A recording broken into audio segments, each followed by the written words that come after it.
Hello, I'm Beth. Thank you for listening to chapter readings of my book, Find Gregory St. Amand.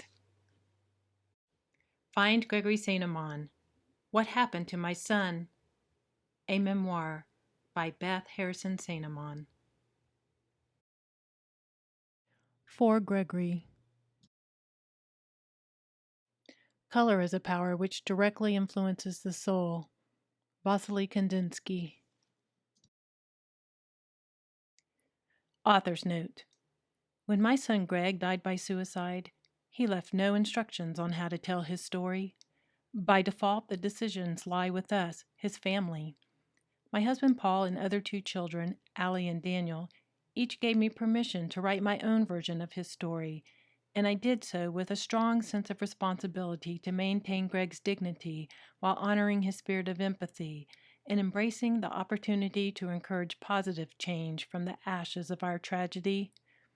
One suicide survivor's book may not challenge the misinformation circulating about suicide, but if enough of us share our stories, we may indeed help increase awareness, transform prejudices, and dispel the secrecy and shame that obstruct so many from diagnosis and treatment.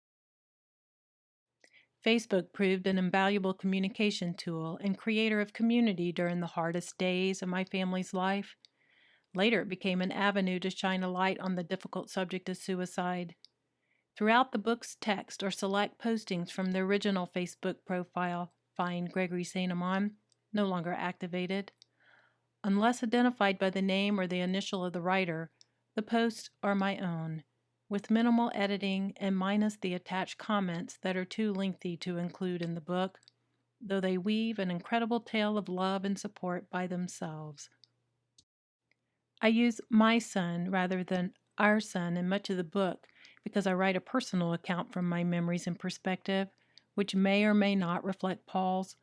I also rely on what has been told or written to me about Greg by others, and I touch on but do not go into detail about my family's individual relationships with Greg, because their stories are not mine to tell. For my beloved son and for all the Gregs in the world, this book is my contribution to the suicide discussion. It is my sincere hope that it will encourage comfortable conversations about suicide, particularly among parents and children. Thank you for reading Greg's story. Facebook post, Find Gregory St. Amand.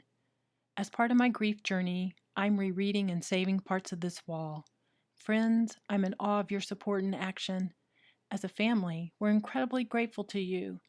This wall is a testament to the power of community and to the importance of one individual to that community. No matter how dark life gets, you're not alone. All you have to do is reach out. Beth, August 1, 2011. Part 1. Reflections. Chapter 1. Mourning Doves. Autumn 2011. Blessed are those who mourn, for they shall be comforted. Matthew, chapter 5, verse 4. A mourning dove left an egg on loosely arranged twigs in a flower pot on our back porch.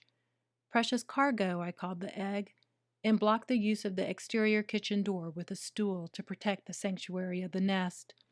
The next day there were 2 eggs, and for 2 weeks with only a pane of glass between us, I watched life unfold in the nest, taking photographs daily to post on Facebook for interested friends.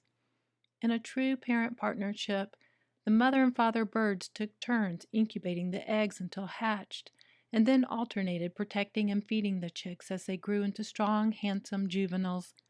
I called the young birds Hope and Joy. Facebook post, Find Gregory St. Amand. We have a nest of mourning doves on our porch, very symbolic to me. I heard recently that true mourning happens when you're given the chance to tell the person's story. Thank you for listening to Greg's story. August 25th, 2011. One evening the nest was empty. On the ground 7 feet below, exposed to the world, the fledglings hopped around, building strength and coordination in preparation for flight. The father dove monitored and fed them, but without the safety of the nest, he could not provide the same protection. I chased an unfamiliar cat out of the yard the following day, but it was too late. One fledgling was critically injured, the other unfound. I gently scooped up the dying young bird with a plastic snow shovel and placed him back in the nest out of the pouring rain. The next morning, I buried him in my garden. My fascination with the dove family was not surprising, for it came at a critical time in my life and helped to put a personal reality into perspective.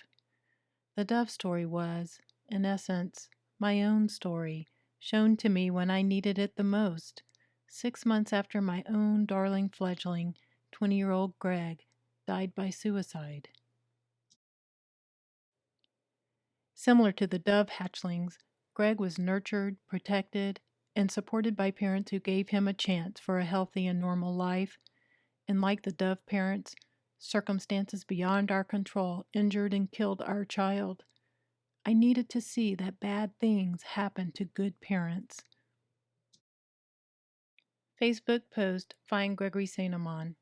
Unfathomable things happen even when you've done what you're supposed to do. Dwelling on the why will overwhelm and defeat you. Better to accept, gather support, and be open to the abundant blessings that surround you.